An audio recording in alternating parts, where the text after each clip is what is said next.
របួសផ្លូវចិត្តពីកុមារភាពដែលវានឹងបង្ហាញនៅពេលយើងមានជីវិតអាពាហ៍ពិពាហ៍ឬក៏នៅពេលដែលយើងមានស្នេហាហើយរបួសពីកុមារភាពមួយចំនួនខ្ញុំធ្លាប់បានលើកឡើងនៅក្នុងកម្មវិធីមួយរបស់ខ្ញុំគឺកម្មវិធីទម្លាក់បន្ទុកផ្លូវចិត្តថ្ងៃនេះដែរខ្ញុំចង់លើកយករបួសផ្លូវចិត្តពីកុមារភាព6-7ប្រភេទដែលបងប្អូនដែលបច្ចុប្បន្នកំពុងតែមានឧបសគ្គនៅក្នុងជីវិតអាពាហ៍ពិពាហ៍ឬក៏មើលឃើញថាប្តីប្រពន្ធរបស់យើងហេតុអីបានគាត់មានចរិតដូចរាល់ថ្ងៃហ្នឹងចាពេលខ្លះចរិតមួយចំនួនគឺយើងពិបាកទទួលយកដូចគ្នាជាហេតុធ្វើឲ្យប្តីប្រពន្ធជាច្រើនក្រុមគ្រួសារជាច្រើនឬក៏ប្តីប្រពន្ធថ្មីថ្មោងជាច្រើនគឺគាត់ជួបឧបសគ្គហើយនេះគឺជាមូលហេតុមួយចំនួនដែលនៅពីក្រោយរឿងរ៉ាវទាំងអស់ហ្នឹងហើយភាគច្រើនគឺយើងតែងតែនិយាយថាឫសគល់ពីកុមារភាពរឿងរ៉ាវជូរចត់ឬក៏របួសផ្លូវចិត្តដែលគាត់ជួបកាលពីគាត់នៅក្មេងទីមួយគឺគាត់ធ្លាប់ត្រូវឪពុកម្ដាយបោះបង់ការដែលឪពុកម្ដាយបោះបង់ហ្នឹងសម្រាប់ខ្ញុំគឺយើងនិយាយតាំងពីនៅក្នុងផ្ទៃពេលខ្លះស្ថានភាពគាត់មិនអនុញ្ញាតឲ្យគាត់មានកូនហើយមានកូនដោយចៃដន្យណាពេលខ្លះគាត់អារម្មណ៍របស់គាត់ឬក៏គាត់ធ្លាប់និយាយចេញមកឬក៏មិនបាននិយាយចេញមកក៏ដោយគឺអត់ចង់បានកូនធម៌ពលមួយហ្នឹងគឺជាធម៌ពលនៃការបោះបង់អញ្ចឹ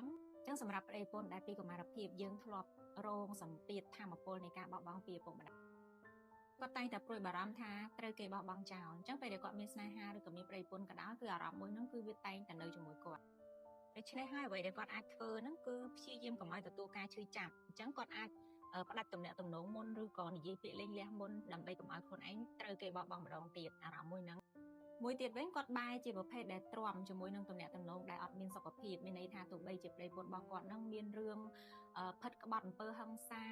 ការមើលបំណាំភាពអាត្មានិយមនិយាយរួមទៅគឺទំនាក់ទំនងប្តីប្រពន្ធដែលអត់មានសុខភាពល្អទោះបីជាមានរឿងយ៉ាងណាក៏ដោយគឺគាត់សុខចិត្តទ្រាំដោយសារអីគឺគាត់អត់ចង់ទទួលអារម្មណ៍នៃការបោះបង់ចោលរបួសស្នាមពីកុមារភាពមួយទៀតហ្នឹងគឺ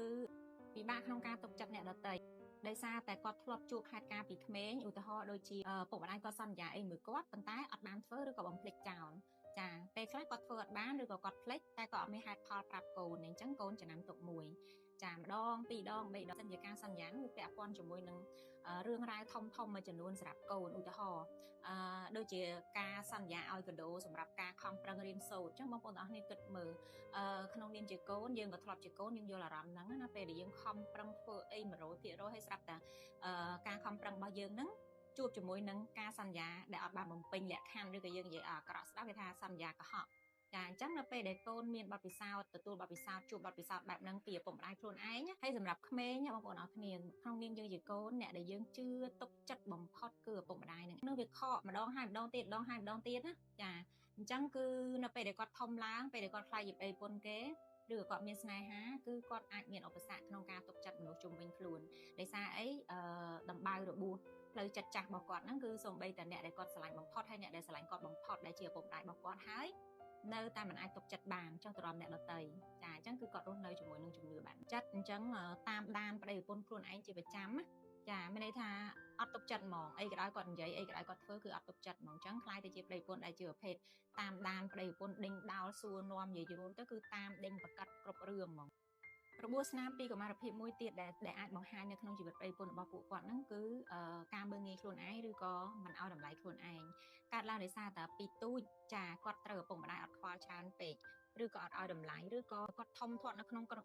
ក្រុមគ្រួសារដែលវត្តមានរបស់គាត់មិនសំខាន់ហើយជារឿយគឺអារម្មណ៍របស់គាត់អត់បានរវល់ចាធ្វើឲ្យគាត់ខកចិត្តម្ដងហើយម្ដងទៀតអញ្ចឹងពេលដែលគាត់ធំឡើងពេលដែលគាត់មានស្នេហាគាត់នឹងមិនឲ្យតម្លៃខ្លួនឯងហើយតែងតែគិតថាប្តីប្រពន្ធរបស់គាត់ក៏មិនឲ្យតម្លៃគាត់ដែរហើយតែងតែគិតថាប្តីប្រពន្ធរបស់គាត់មើលងាយគាត់អញ្ចឹងមានរឿងអីតិចតួចឬក៏កំហុសអីកើតឡើងដោយអចេតនាឬក៏ចេតនាក៏ដោយគាត់នឹងចាប់ផ្ដើមសរុបរឿងថាដោយសារតែគាត់អត់មានតម្លៃដោយសារតែគាត់អន់ដោយសារតែគាត់អញ្ចេះអញ្ចឹងគឺគាត់មើលឃើញខ្លួនឯងទាបមែនទែនអញ្ចឹងគឺគាត់ទាញហេតុការណ៍អីក៏ដោយគឺតាក់ទងទៅនឹងការមិនឲ្យតម្លៃខ្លួនឯងចូលទាំងអស់ហើយរហូតមានពេលខ្លះសូម្បីតែគាត់ធ្វើបានល្អយ៉ាងណាក៏ដោយប្តីប្រពន្ធខ្លួនឯងសរសើរឬក៏មនុស្សនៅជុំវិញខ្លួនសរសើរយ៉ាងណាក៏ដោយគឺគាត់អត់ជឿទៀតគាត់អត់ជឿថាអាការលើកសរសើរទាំងអស់ហ្នឹងគឺជាគុណតម្លៃដែលគាត់ធ្វើបានឬក៏ជាសមត្ថភាពរបស់គាត់គឺគាត់មានការសង្ស័យទៅលើការសរសើរគ្រប់យ៉ាងទាំងអស់ពីព្រោះបទពិសោធន៍ពីកុមារភាពធ្វើឲ្យគាត់មានសំណួរជាប់ជាប្រចាំក្នុងខ្លួនថាមិនបានគេមកស្រឡាញ់គាត់ហេតុអីបានគេមកស្រឡាញ់គាត់មានកន្លែងណាល្អអញ្ចឹងដោយសារតែគាត់រស់នៅជាប់ជាមួយនឹងសំណួរមួយហ្នឹងឬក៏ជំនឿមួយហ្នឹងអញ្ចឹងធ្វើឲ្យគាត់ពិបាកក្នុងការទទួលយកការសរសើរឬក៏ទំនុកចិត្តឬក៏ការលើកទឹកចិត្តអីអញ្ចឹងទី4គឺអ្នកដែលទទួលបានវាមិនមែនជាការបោះបង់ទេការបោះបង់គឺវាផ្សេងតែនេះគឺចង់និយាយថាគ្រប់ពេលដែលគាត់រត់រោឪពុកម្ដាយគាត់ណាពីកុមារភាពមិនថាជាឪពុកម្ដាយឬក៏សាច់ញាតិឬក៏អាណាព្យាបាលគាត់គ្រប់ពេលដែលគាត់រត់រោមិនថាជា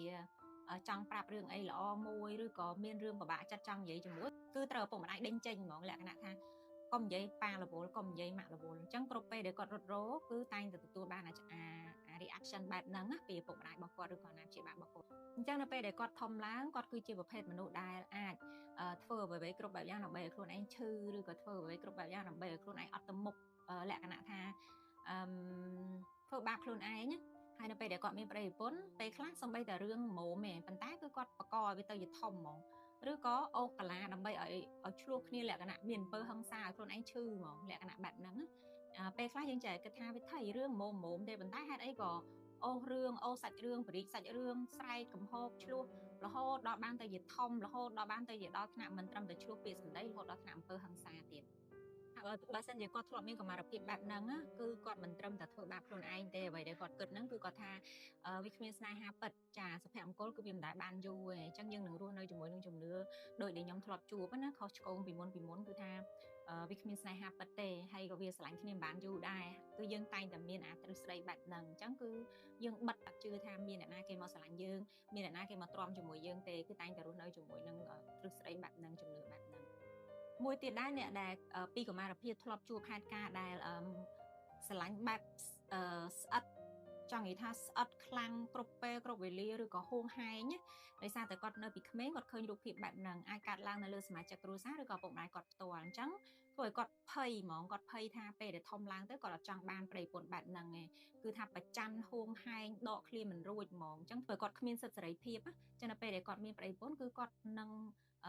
ការពារខ្លួនហើយបើសិនជាករណីឃើញប្តីឬក៏ប្រពន្ធគាត់ចាប់ផ្ដើមលក្ខណៈថាស្រឡាញ់គាត់ងប់ងល់រហូតមើលទៅដូចទ្រង់ចង់ប្រច័ណ្ឌហួងហែងស្តៀងរឿងនេះគាត់ធ្លាប់ឃើញពីក្មេងគាត់នឹងដកឃ្លាហ្មងគាត់នឹងដកឃ្លាក្រាក់ហ្មងនិយាយជារួមទៅគាត់អត់ចង់ឲ្យអ្នកណាម្នាក់គ្រប់គ្រងគាត់តោងគាត់លំស្អិតបិទសិទ្ធិសេរីភាពរបស់គាត់គឺគាត់បារម្ភថាគាត់ដូចហេតុការណ៍ដែលគាត់ធ្លាប់ឃើញកើតឡើងចំពោះឪពុកម្ដាយរបស់គាត់មួយទៀតគឺពីកម្មារភាពធ្លាប់រស់នៅក្នុងស្ថានភាពអំពើហិង្សាខ្លាំងក្លាអំពើហិង្សាកាពិតនៅក្នុងក្រុមគ្រួសារបើយើងនិយាយថាវាអត់មានសោះក៏វាអត់មានដែរវាមានលក្ខណៈបដៅស្ដីឆ្លោះគ្នារឿងធម្មតាហើយយើងអាចដោះស្រាយបានក្នុងថ្ងៃឬក៏ស្អែកឡើងអីហ្នឹងខ្ញុំគិតថាវាគឺជារឿងទូទៅឯដែលវាកើតឡើងសឹងតែគ្រប់គ្រួសារប៉ុន្តែករណីនេះខ្ញុំនិយាយអំពីហិង្សាដែលវាធ្ងន់ធ្ងរកម្រិតរហូតដល់ថ្នាក់មានឈាមមានអីចឹងទៅរបៀបលក្ខណៈធ្វើឲ្យកូនស្លន់ស្លោពីមួយថ្ងៃអីចឹងចាអញ្ចឹងផ្ទះហ្នឹងគឺតែងតែឮសំឡេងស្រែកជេរកំហកស្ដីបន្ទោសបិទទ្វារក្ដុំក្ដាំងឬក៏វាយគ្នាលើកតក់លើកអីអញ្ចឹងធំឡើងដែលអត់ដឹងខ្លួនគឺគាត់អាច repeat វាឡើងវិញមានន័យថាពេលដែលគាត់មានប្តីមានប្រពន្ធទៅប្តីប្រពន្ធរបស់គាត់ក៏នៅក្នុងស្ថានភាពអំពើហិង្សាអីទាំងអស់នឹងដែរគាត់ស៊ាំគាត់អត់បានចង់ឲ្យវាកើតឡើងទេប៉ុន្តែដែលអត់ដឹងខ្លួនគឺវាអូតូកើតឡើងតែម្ដងវា manifest ចេញនៅក្នុងជីវិតអាពាហ៍ពិពាហ៍ឬក៏ប្តីប្រពន្ធរបស់គាត់ហ្នឹងគាត់គិតថាដោយសារតែស្រឡាញ់ពីព្រោះអីអាចឪពុកម្ដាយមួយចំនួនពេលដែលគាត់ឆ្លោះគ្នាអំពើហិង្សាហើយគាត់មកបកស្រាយប្រាប់កូនណាពេលខ្លះគាត់ថាដោយសារតែប៉ាស្រឡាញ់ពេកដោយសារតែម៉ាក់ស្រឡាញ់ពេកបានវាអញ្ចឹងធ្វើឲ្យគាត់មានអារម្មណ៍ថាស្រឡាញ់ខ្លាំងតតែមានអំពើហិង្សាតទៅយវាយគ្នាតទៅឆ្លោះគ្នាអីបែបហ្នឹងអញ្ចឹងគាត់ចាប់ផ្ដើមគិតថាវាត្រូវតែអញ្ចឹងចឹងសម្រាប់គាត់គឺក៏អត់មានរូបភាពថាស្រឡាញ់គ្នាប្តីប្រពន្ធគឺជារូបភាពក្តីស្រឡាញ់ដែលពោរពេញទៅដោយសន្តិភាពផ្លូវចិត្តទេក៏អត់មានរូបភាពហ្នឹងទេរហូតដល់ពេលខ្លះគាត់អាចទទួលយកដៃគូមួយចំនួននៅពេលដែលគាត់រងអំពើហិង្សាពីដៃគូក៏គាត់គិតថាវាអត់អីដែរដោយសារតែគាត់ស្រឡាញ់ខ្ញុំខ្លាំងពេកលក្ខណៈអញ្ចឹងគឺគាត់អាចទ្រាំទទួលយកនៅស្ថានភាពហិង្សាអីផ្សេងៗនៅក្នុងក្រុមគ្រួសាររបស់គាត់ចំណុចមួយទៀតដែលខ្ញុំឃើញហើយខ្ញុំគិតថាវាអាចកើតឡើងច្រើននៅក្នុងសម័យ Gen Z បច្ចុប្បន្នហ្នឹងគឺឯករាជ្យលើសឯករាជ្យបើសិនជាយើងជាមនុស្សដែលឯករាជ្យមិនពឹងពាក់អ្នកណារកបានដោយខ្លួនឯងថាវាក្នុងលក្ខខណ្ឌអូខេគឺយើងអូខេមែនយើងជាមនុស្សដែលទទួលខុសត្រូវដឹងអីដែលត្រូវធ្វើដឹងអីដែលប៉ះពាល់គេដឹងអីដែលយើងអាចទទួលខុសត្រូវលើខ្លួនឯងបានប៉ុន្តែករណីនេះខ្ញុំនិយាយអំពីឯករាជ្យជ្រុលគឺមានន័យថាដោយសារតែនៅពីតូចដដែលគឺវា connect គ្នាគាត់ត្រូវមានន័យថាគាត់ធំមុនវ័យចាគាត់ត្រូវទទួលខុសត្រូវអីមួយយ៉ាងដែលលើសអាយុរបស់គាត់មុនអាយុរបស់គាត់ឬមួយក៏ឪពុកម្ដាយបណ្ដោយគាត់រហូតដល់ថ្នាក់ភ្លេចគិតថាគាត់កូនក្មេងអញ្ចឹងបើសិនជាគាត់រស់នៅក្នុងស្ថានភាពបែបហ្នឹង ធំឡើងគឺគាត់មានជំនឿមួយថាគាត់ត្រូវតែពឹងខ្លួនឯងខ្លួនទីពឹងខ្លួនហើយអត់មានអ្នកណាដែលអាចពឹងពាក់បាននៅពេលដែលគាត់មានប្តីប្រពន្ធទៅឲ្យតែប្តីឬក៏ប្រពន្ធគាត់ធ្វើខុសអីតែបន្តិចគឺគាត់ថាម្នាក់ឯងល្អជាងខ្លួនឯងសប្បាយចិត្តជាងគឺគាត់តែងតែមានគំនិតនឹងដោយសារគាត់ស្វាំនៅពីតូចជាអីដែលអាចកើតឡើងនៅលើជីវិតអាពាហ៍ពិពាហ៍របស់បងប្អូនយើងមួយចំនួនធំចាហើយអ្នកទាំងអស់គ្នាបើសិនជាបានស្ដាប់វីដេអូនេះហើយគឺអាចយកទៅពិចារណាលើជីវិតប្តីប្រពន្ធឬក៏សាច់ញាតិរបស់យើងបានហើយឲ្យគិតបកក្រោយត្រឡប់ទៅវិញថាជាហេតុការណ៍ដែលគាត់ធ្លាប់ជួបពីកុមារភាពតើវាស្តៀងដូចអ្វីដែលខ្ញុំនិយាយអត់ពីព្រោះអ្វីដែលខ្ញុំនិយាយហ្នឹង6 7ចំណុចទាំងអស់ហ្នឹងគឺជាអីដែលខ្ញុំធ្លាប់ជួបដូចគ្នាបទពិសោធន៍នៅក្នុងជីវិតអាពាហ៍ពិពាហ៍ដែលខ្ញុំនិយាយពីវីដេអូមុន10ឆ្នាំដំបូងហ្នឹងគឺវាជួបទាំងអស់ហេតុការណ៍ទាំងអស់ហ្នឹងហើយអ្វីដែលសំខាន់ហ្នឹងគឺនៅពេលដែលយើងចាប់ផ្ដើមដឹងនៅពេលដែលយើងចាប់ផ្ដើមដឹងគឺយើងទទួលស្គាល់ថាវាគឺជារបួសចាស់វាគឺជារបួសពីកុមារភាពអីដែលយើងត្រូវធ្វើហ្នឹងគឺយើងត្រូវចំណាំថាហេតុការណ៍អីដែលវា trigger អាសាច់រឿងទាំងអស់ហ្នឹងកើតឡើងហើយហេតុការណ៍អីដែលវា trigger អា reaction ដែលយើងធ្លាប់ធ្វើពីមុនមកអញ្ចឹងនៅពេលដែលយើងគ្រាន់តែរៀនចំណាំហេតុការណ៍ដែលវាធ្លាប់កើតហើយយើង react មិនអីមិនហ្នឹងណាវាធ្វើឲ្យយើងអាច control ស្ថានភាពដែលវានឹងបន្តឧទាហរណ៍ថាយើងនឹងជួបហេតុការណ៍នឹងម្ដងទៀតយើងនឹងមិន react ដូចពីមុនទេយ៉ាងហោចណាស់យើងអាចគ្រប់គ្រងវាបានប្រមាណភាគរយអីចឹងទៅ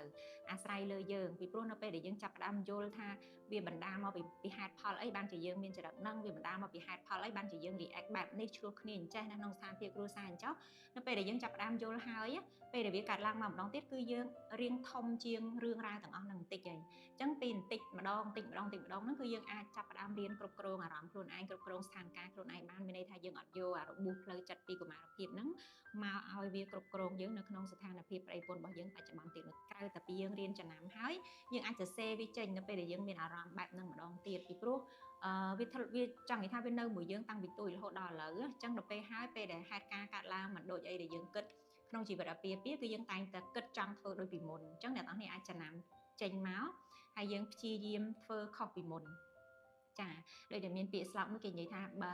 មនុស្សដែលល្ងងបំផុតគឺព្យាយាមធ្វើរឿងដដែលហើយចង់បានលទ្ធផលខុសពីមុនអញ្ចឹងគឺអត់អាចទេជីវិតប្តីប្រពន្ធគឺដូចគ្នាបន្តមកទៀតនៅពេលដែលអ្នកទាំងអស់គ្នាយល់ហើយគឺអ្នកទាំងអស់គ្នាអាចចាប់ផ្ដើមកំណត់ខ្លួនឯងថាបើសិនជាហេតុការណ៍នឹងកើតឡើងម្ដងទៀត give option ខ្លួនឯងឲ្យ option ថាតើខ្ញុំគួរធ្វើអី A B C អីចឹងទៅអញ្ចឹងយើងមានជំរើសយើងប្រាប់ខ្លួនឯងយើងដាក់ program ចូលខ្លួនឯងហ្មងពីមុនវាគឺជា reaction auto ដោយសារតែយើងអត់ដឹងតែឥឡូវនេះនៅពេលដែលយើងដឹងអញ្ចឹងយើងអាចប្រាប់ខ្លួនឯងថាបើហេតុការណ៍នឹងកើតឡើងម្ដងទៀតតើយើងគួរ react មិនយើងឲ្យ option ខ្លួនឯង A B C មក